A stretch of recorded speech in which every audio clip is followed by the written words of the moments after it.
Olá, tudo bem? Nós acabamos a transmissão do estudo Arte e Espiritismo da Abrarte e por questões técnicas a nossa transmissão do Hangout foi interrompida exatamente na melhor parte.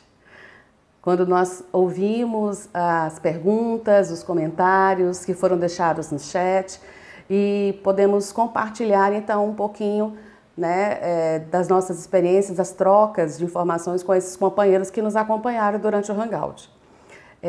Pensando nisso, pensando na preciosidade desse momento, é que nós estamos então fazendo essa complementação da gravação, ok?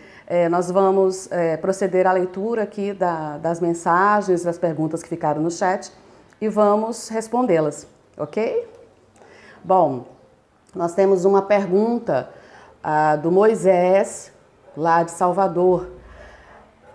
Denise, você leu o recorte dos autores não espíritas sobre a dança, como o Roger Garaudy e a Isadora Duncan. Já existem obras ou autores espíritas que falem da dança? A Fátima respondeu no chat, mas para que fique registrado, sim.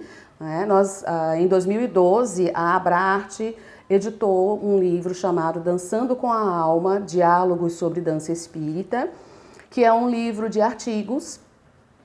Esse livro ele foi resultado de uma atividade promovida também pela Abrarte, que era o curso para coreógrafos espíritas, que foi feito em parceria com o IDE, o Instituto de Difusão Espírita de Araras, em 2008 e em 2009.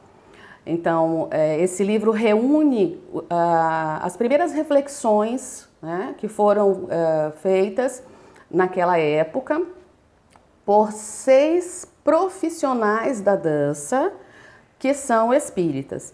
Então, a Abrarte reuniu essas pessoas pelo seu conhecimento, tanto dentro da área técnica da dança, porque são pessoas que têm formação acadêmica, que trabalham profissionalmente com a dança, e que também são atuantes dentro da área espírita. Então, o Dançando com a Alma, Diálogos sobre a Dança Espírita, foi publicado em 2012 e hoje, em 2017, ele está com a edição esgotada. Algumas pessoas procuraram esse ano pelo livro. A informação que nós temos é que a coordenação da Mostra Nacional de Dança Espírita ainda possui alguns exemplares. O Persiliano de Macapá, que faz parte da coordenação, é quem tem esses exemplares. Os últimos que estavam com a Abrarte foram passados para a coordenação durante o ENARTE, o Encontro Nacional de Arte Espírita, em São Paulo. Então, a Abrarte, hoje não tem mais nenhum exemplar desse livro. A coordenação da Mostra de Dança ainda tinha, não sei se ainda tem, tá bom? Uma outra pergunta é do Daniel Rosa, que é de Goiânia, e ele nos fala o seguinte: Fátima, a função da dança coletiva viria a integrar o sentimento de igualdade que nos irmana, pedindo cooperação, disciplina, filtrando as diferenças no que nos nivela nos vínculos fraternais? A Fátima comenta que foi exatamente nessa questão que a gravação foi interrompida, e realmente nenhuma da resposta que eu dei sobre essa questão ficou gravada. Então vamos lá. Sem dúvida, Daniel, tá? Como eu falei durante toda a nossa exposição, a dança ela inicia-se como coletiva, com função social, com função religiosa, com vínculo de pertencimento a um determinado grupo. Então, sim, ela vai trabalhar com esse sentimento de unidade, de comunidade, de pertencimento. Ela vai, através da sua atuação, agir também como veículo para que aquele indivíduo adentre aquele grupo, aquela cultura, se sinta participante daquilo e também apreenda com isso os seus olhares, os seus princípios, as suas crenças, porque naquele instante eles estão partilhando desse momento, de um momento que é sim coletivo, tanto que as primeiras danças, como eram ligadas à questão religiosa, e entendamos que religioso naquele momento ali da pré-história, da antiguidade, era basicamente a vida, a própria vida, né? Então se reunia para dançar, para celebrar a colheita, para celebrar o nascimento, para celebrar a morte. Por exemplo, né, nós ainda temos alguns resgates, alguns resquícios de danças com essas características, né? O que é a festa da uva no Rio Grande do Sul, por exemplo, né, a Oktoberfest, são momentos de celebração. O que difere é que hoje a gente chama um grupo folclórico para apresentar-se. Enquanto que antigamente, né, toda a aldeia, ou toda a cidade, ou todo o feudo, enfim, se reunia para participar dançando disso. Hoje a gente contrata um grupo, a gente chama um grupo folclórico, um grupo de danças populares para se apresentar. E nós ficamos assistindo, né, a isso. Mas são instantes, sim, de compartilhamento, né, de crescimento comum e, sem dúvida nenhuma, desenvolvem também o caráter disciplinador. Aliás, dentro da arte, a dança é uma das linguagens que exige maior disciplina, né, e disciplina de trabalho em grupo, né, que é um detalhe a mais, porque a gente fala assim, o músico é bastante disciplinado, né, mas o músico muitas vezes o faz sozinho. Você até toca com uma orquestra, mas você não vai ensaiar lá para tirar a música, para tirar a partitura, isso você faz em casa, né? Quando você vai para o ensaio, você está com a sua parte feita. Em dança não funciona assim, né?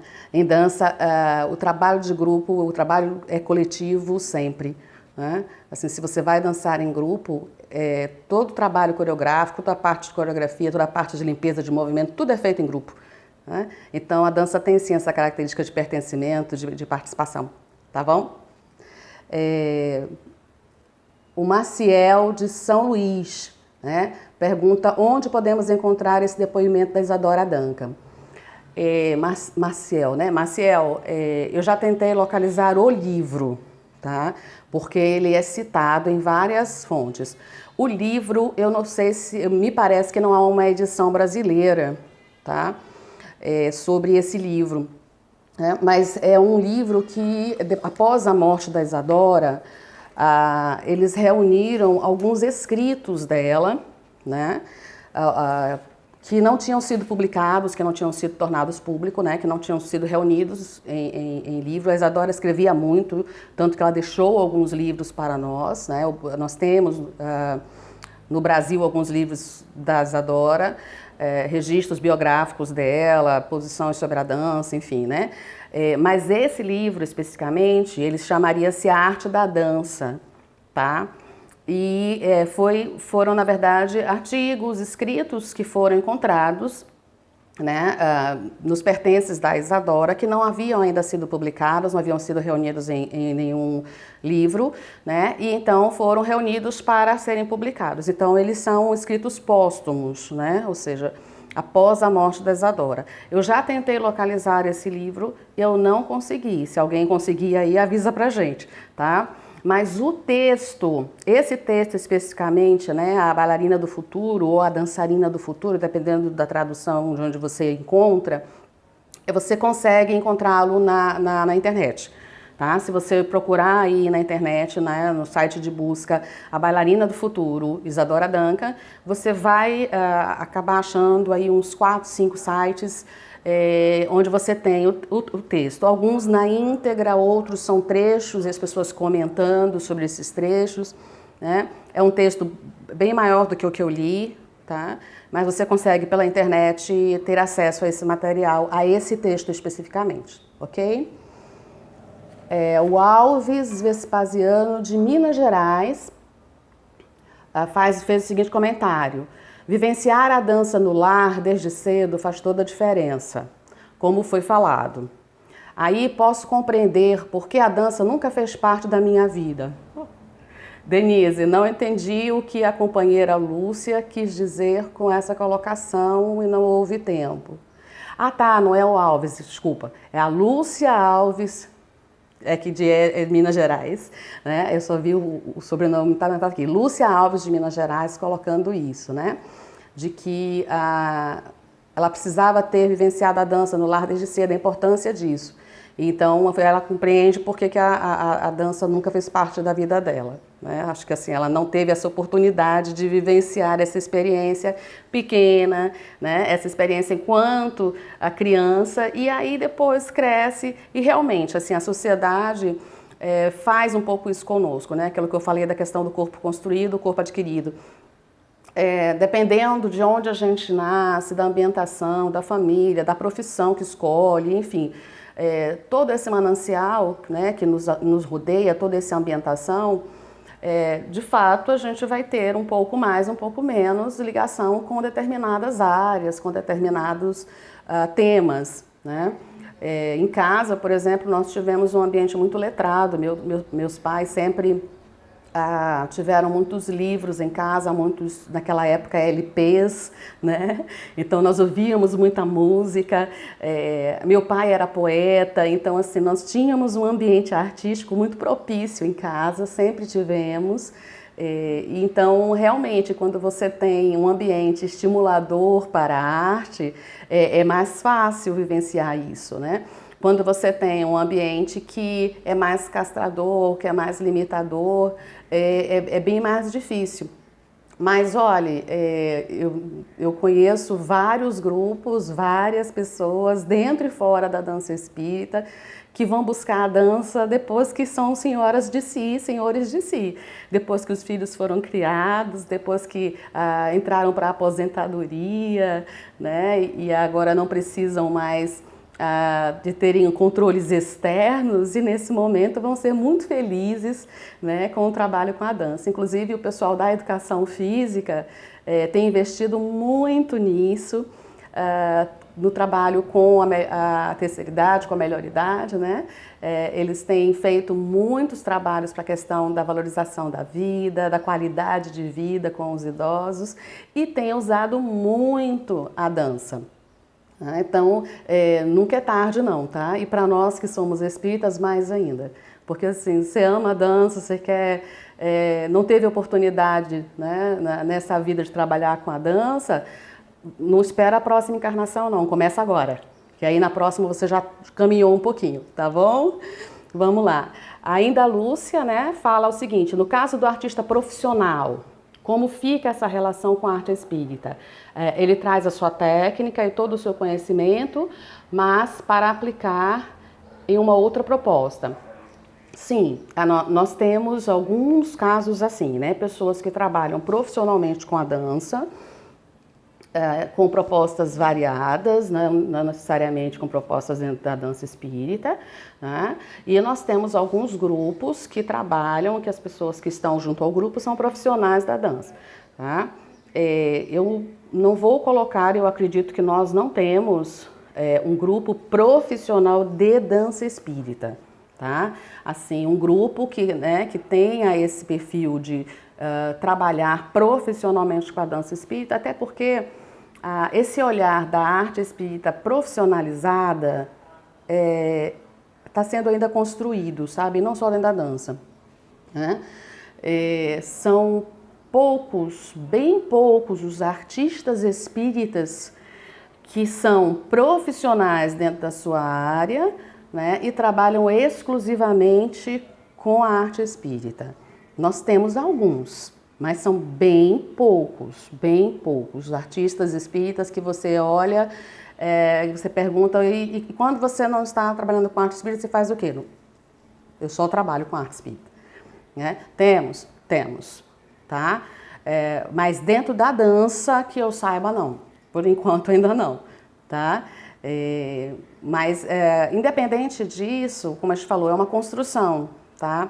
E quando o artista, ele mesmo fazendo uma outra atividade, né, estando ligado a uma outra temática, fora da lida espírita, nós entendemos que ainda assim ele faz parte do projeto, tá? Por quê? Porque ele, embora não esteja explicitamente trabalhando com a arte espírita, mas ele leva os princípios da doutrina para a arte que ele faz, tá? Então, independente de estar, né, estampado ali o rótulo é espírita ou não é espírita, ele tem coerência com o conhecimento doutrinário que ele tem, sabe? Então, é um artista que vai trabalhar profissionalmente, mas que vai buscar sempre os princípios, os aportes, os fundamentos da doutrina. E aí, então, nós entendemos que ele precisa, que ele também faz parte, né, desse projeto de renovação da arte, e que ele continua sendo artista espírita mesmo assim, né? Pelo menos é o meu entendimento, tá bom? Bom, aí temos a Rose Monteiro, que é de Tucuruí, no Pará. Oi, Rose, eu sou de Belém, tá bom?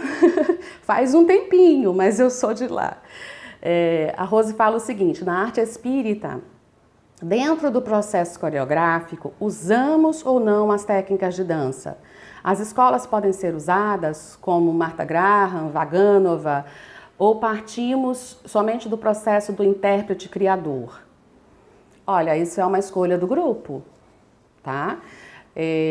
No caso, o grupo que eu faço parte, que é o Eterno Aluno de Curitiba, nós passeamos esse ano, como foi o primeiro ano de trabalho do grupo, o grupo foi fundado esse ano, nós, para a montagem do Amélie Boudet, que foi o espetáculo que nós apresentamos na Semana Nacional, nós trabalhamos com o Laban, nós trabalhamos com o Duncan, nós trabalhamos com o jazz, tá?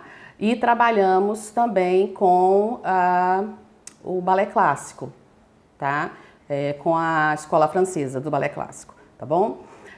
Então, porque como nós tínhamos no grupo pessoas que não têm um contato muito grande com a dança, né, a não ser como participantes mesmo, de academia, de escola, então nós fomos tentando fazer um repertório de movimento, criar, né, um repertório de movimento para o grupo, certo? E trabalhamos um pouquinho também com a dança contemporânea, mas ali muito, muito básica, né? Tanto que nós definimos assim, o nosso próximo trabalho, nós já iniciamos um trabalho com Martha Graham, ok? Então, é importante, enquanto fazedores da arte, enquanto, né, trabalhadores da arte, que nós conheçamos, né, os elementos da arte que estamos abraçando, a história da arte que estamos abraçando. É importante que nós tenhamos acesso a isso. Assim como a gente deve se debruçar sobre o estudo da doutrina espírita, a gente precisa se debruçar também sobre o estudo da linguagem que estamos fazendo, né? Pesquisar, trabalhar, estudar essa linguagem. Então, quando nós pegamos a dança, é importantíssimo, sim, que a gente faça. A gente trabalha lá no Eterna, por exemplo, 1 hora, a gente tem 3 horas de ensaio todos os domingos. 1 hora de ensaio é exatamente para o trabalho corporal, o trabalho de aula, de técnica de dança, né? Senão a gente não vai alcançar uma qualidade necessária para o trabalho. Da mesma forma que o orador espírita tem que ter uma boa voz, tem que ter uma boa projeção, uma boa articulação, né? Qualquer profissional, qualquer trabalhador, precisa desenvolver a sua atividade com competência, com qualidade, né? Nós estamos nos pretendendo a fazer apresentações. Eu conheço grupos que decidiram não se apresentar, tá? São grupos que utilizam a dança como trabalho terapêutico e que fazem para os que participam do grupo.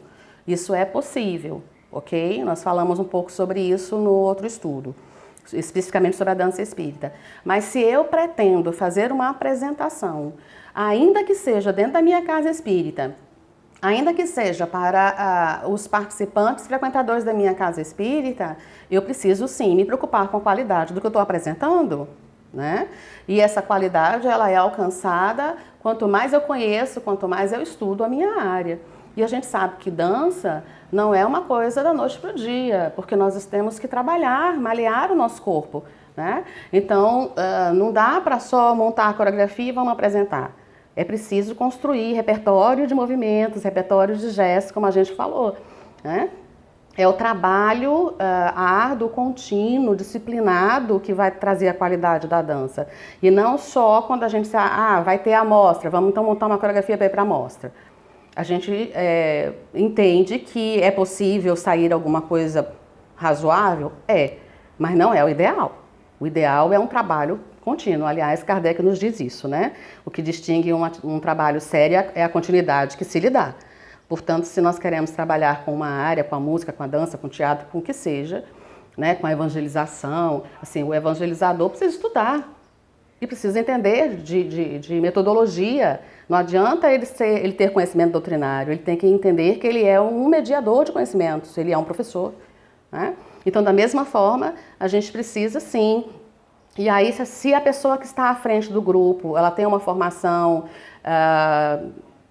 em balé clássico, né, no método da Royal, no método Vagano, ou seja o que for, ela vai trazer essa área, esse método que ela conhece, tá? Se ela não tem, se ninguém tem, hoje a gente tem um acervo imenso e maravilhoso na internet. É só colocar no YouTube, a gente tem aulas prontas, a gente tem vários vídeos que trabalham com técnicas de dança, que falam sobre as histórias da dança, como esse que eu mostrei hoje, né, falando sobre a história da dança. Tem muito material na internet. Gente, vamos estudar, né? Vamos estudar, vamos trabalhar, A gente hoje está cheio de opções, cheio de acesso, a gente não pode mais se negar a isso, tá bom? Bom, a gente tem a Márcia Domingos, que é da Paraíba. Oi, Márcia. É interessante aliar a técnica ao conteúdo doutrinário e a diversidade cultural, criando uma apresentação de qualidade e beleza. Bom, foi o que nós acabamos de falar, é isso mesmo, né? É preciso fazer as duas coisas, né? Dar atenção às duas coisas, ao doutrinário e ao técnico, sim, tá bom? A Sandra Loyola, de Teresina, faz o seguinte comentário: de que forma a dança espírita chega na sociedade? Sandra, muito pouco, bem pouco. A gente tem hoje conhecimento de alguns grupos que participaram de eventos que foram abertos à população, né? Como atividades de popularização da arte nas praças, sabe? Ou eventos como que são abertos ao público externo. Mas o nosso próprio movimento espírita, né, não só a arte, o movimento espírita brasileiro faz bem poucos eventos abertos à comunidade.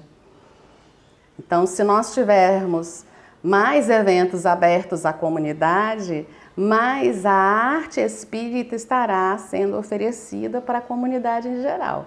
A nossa realidade hoje ainda é oferecermos o trabalho espírita, a reflexão espírita, o seminário, a palestra e também a arte espírita para os espíritas, tá?